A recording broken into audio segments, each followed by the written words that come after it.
Las mujeres amazonas del reino de Dahomey. Sí, así como lo escuchas, hubo un reino en un estado africano, en el actual Benin, donde había un ejército de mujeres. La realidad de las famosas guerreras amazonas. Es cierto que las supuestas amazonas que dieron nombre al famoso río suramericano parecen ser una leyenda, pero en realidad sí existió al menos un ejército integrado exclusivamente por mujeres, aunque no en América, sino en el reino de Dahomey, ubicado en África Occidental. Allá por el siglo XVIII, un rey, cuyo nombre era Agagda, organizó un cuerpo de mujeres guerreras. Un siglo después, otro rey llamado Geso lo reorganizó, dándole mayor importancia y reforzando sus efectivos. Las crónicas de la época cuentan que esta fuerza se hallaba compuesta por una totalidad de 2.500 mujeres, armadas con arcos y flechas, trabucos y otras armas de fuego, así como unos considerables cuchillos que, manejados con singular destreza, eran muy bien conocidos y temidos entre los pueblos vecinos, las verdaderas mujeres amazonas. El rey de ese país eligió que fueran las mujeres quienes defendieran al reino.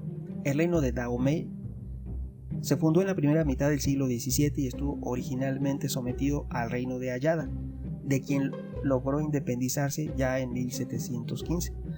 Pero recordemos que en esa época se llevaban muchas personas de África a América, sobre todo a los estados del sur de Estados Unidos, a los estados confederados. Se llevaban muchas personas de África. También los españoles repoblaron el Caribe con personas que venían de África, porque ya no quedaba ningún habitante original en el Caribe.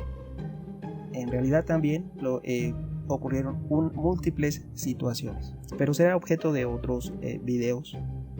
Regresando a este reino increíble de las Amazonas, te diré que paradójicamente ya en el siglo XVIII hay una cuestión que no se menciona, pero el reino de Benin, donde estaban estas mujeres amazonas, trabajó codo a codo con los portugueses y con algunos otros que llevaban personas de África a América o a otros lugares, porque también venían de manera inversa. Cuando Nuño de Guzmán se sustraía mujeres de los reinos, sobre todo de Michoacán, del actual Michoacán, lo que era el Imperio Purépecha, y de otros lugares, llevaba a las mujeres más bellas hacia Europa. O sea, los barcos llegaban llenos de personas provenientes de África y regresaban llenos de personas provenientes de América. Había un intercambio de personas que hacía sobre todo los Nuños de Guzmán, que es uno de tantos otros españoles. Todos eran parecidos a él. Nuño de Guzmán ejemplifica la forma de pensar, ser y actuar del español de aquel tiempo, y en este momento les hablo ya unos siglos después, porque Nuño de Guzmán fue en los inicios de la conquista. Ya yéndonos a 1740 fue cuando el apogeo del reino de Benin, cuando eran las mujeres amazonas. Fue en esa época que el reino de Benin lamentablemente trabajó con los portugueses, los españoles, los ingleses, franceses y cualquiera que quisiera hacer un intercambio con ellos.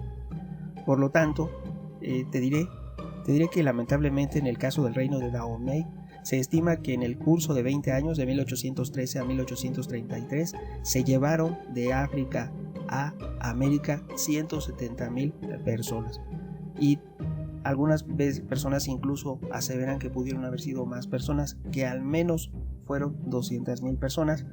Pero también en la época ya confederada, según los censos escasos que hay, que llevaron a efecto a las 13 colonias de Estados Unidos antes de su independencia, determinaron que pudieron haber sido a lo largo de los siglos hasta 700,000 personas las que llegaron de África a América.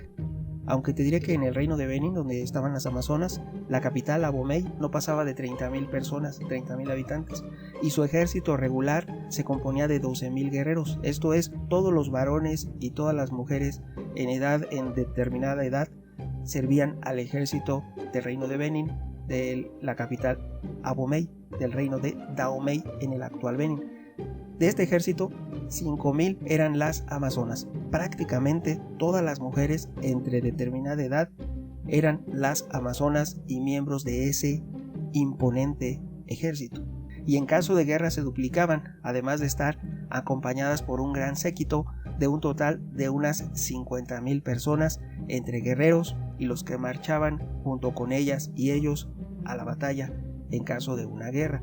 Les hablo que el reino de Benin, la capital, Abomey, tenía 30,000 residentes, pero la población era mayor. O sea, el ejército en realidad se componía de 50,000 personas, el posible ejército de defensa del reino de Dahomey, aunque sabemos que todos los reinos africanos sucumbieron a manos de los ejércitos europeos.